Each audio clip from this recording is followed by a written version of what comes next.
The year 2012 marks the 25th anniversary of the launch of the International Safe Motherhood Initiative.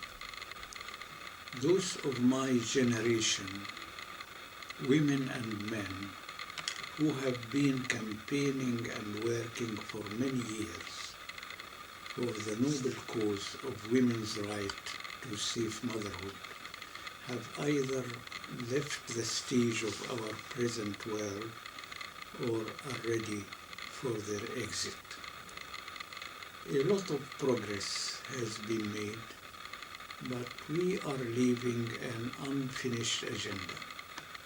Thousands of mothers, somewhere in our small world, are struggling for their life at this very hour. As we hand over the torch to a trusted younger generation, I want in this talk to look back, highlight some of the challenges, and express hope for moving forward to end the tragedy of maternal deaths. I had the privilege to serve the health needs of women in a part of the country where people are poor and women are the poorest of the poor. In the professional career of an obstetrician or midwife, there is no more tragic event than a maternal death. Most obstetricians in developed countries are fortunate enough to end their professional career without having to witness this tragedy. For those of us practicing in developing countries, maternal mortality is not words and is not numbers. It is women who have names. It is about human faces seen in the throes of agony, distress and despair. Faces that live forever in our memory and continue to haunt our dreams. These are young women in the prime of their lives who die at a time of expectation and joy, leaving behind children and families in bad need for their care. Moreover, maternal death is one of the most terrible ways to die.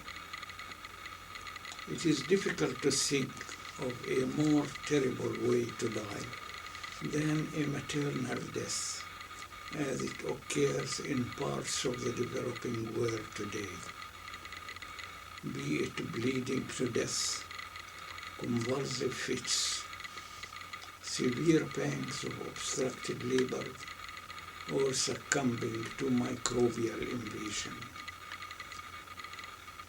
If I have to go through another reincarnation in a future life, and God assigns me as a woman in a poor developing country, I will only pray that God spares me the bitter cup of a maternal death. But the most distressing thing to us, obstetricians and midwives, is that maternal death is, in almost all cases, a tragedy that could have been avoided and should not have been allowed to happen. The magnitude of the tragedy of maternal mortality is commonly expressed in terms of ratios, rates, or numbers. While important as public health population indicators, they do not give the picture of the human tragedy of maternal mortality. The tragedy can be better presented as the adult lifetime risk of maternal death, expressed as the probability that a 15-year-old girl will die eventually of a maternal cause. In African folklore, A mother about to give birth tells her older children, "I am going to the sea to fetch a new baby.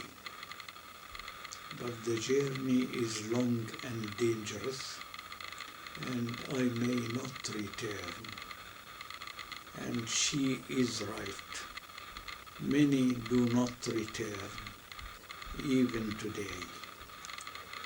Figures released by the World Health Organization, WHO, and its partners for the year 2010 put this adult lifetime risk of maternal death as 1 in 39 for a woman in sub-Saharan Africa, while it is 1 in 3,800 for her sister in the developed regions. A woman in a developing country often embarks on the risky journey of pregnancy and childbirth, already burdened with a heavy luggage of social injustice, which she has been accumulating from the time as an innocent child she suffered from girl discrimination and was not considered her brother's equal. She may be put, or shall we say sold, into marriage while still a young adolescent. As a married woman, she is denied any other choice in life except childbearing and child-rearing. Children are considered the only goods that she is expected to deliver. If services are provided to her as a pregnant woman, they are aimed to produce a healthy living baby. She is a means and not an end. When in labor, she is unlikely to have a skilled birth attendant at her side at those critical moments. There is an unfortunate saying in some developing countries. It says, "Any fool can catch a baby." In our 21st century world, there are still millions of women who have access only to fools to catch their babies. The ultimate tragedy of maternal mortality reflects this cumulative denial of women's rights. Putting safe motherhood on the global and national agendas was not easy. Several challenges had to be faced. Maternal mortality is a developing country problem that does not impact on developed countries. It is different from infectious diseases, which can spread across borders, or unregulated fertility that can upset the balance on our planet between population and environment. It was also a challenge to make the case in the health system for a priority of safe motherhood. As health professionals, we know that women die because of many diseases, most of which are also shared by men.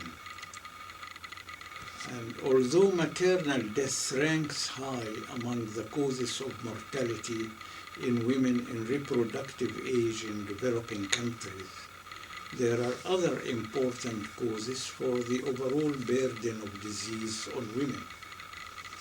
But there is a difference. Maternity is not a disease.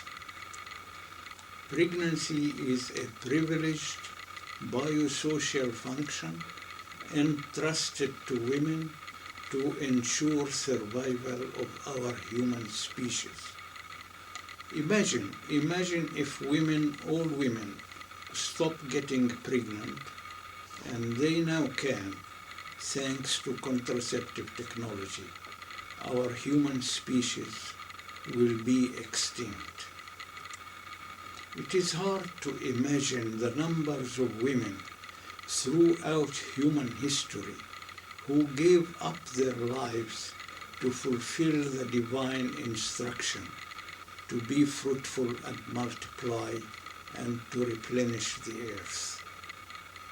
The numbers of these young noble women are certainly much more than the numbers of men who gave up their lives in battles for mutual human destruction. But women in the 21st century do not have to give up their lives when they give us a new life. Mothers are no longer dying because of conditions we cannot treat. I applaud the English language for using the term labor to describe what women do to give birth to a child. Unfortunately, it is a labor that has never been unionized. Nevertheless, women have a right to be protected while they labor for us in the risky business of pregnancy and childbirth. Another challenge we face is the need for a functioning healthcare system to be in place. This is lacking or unevenly distributed in many parts of the less developed countries. But this does not mean the need to build new modern hospitals. In most cases, a lot can be achieved by a more rational and equitable allocation of available resources together with a modest infusion of new resources to upgrade existing facilities and improve the skills and performance of health personnel. In fact, improving maternity services will enhance the capacity of the healthcare system in general. Typical of mothers, what they need for themselves will always benefit and will be shared with others. Facilities and skills for essential and emergency care, where made available for women, will not be for their exclusive use. Sharing is something basic in the culture of women. It is there since the time of Eve. When Eve took of the tree thereof in the garden and did eat, what did she do? Keep it to herself? No, she gave unto her husband, and he did eat.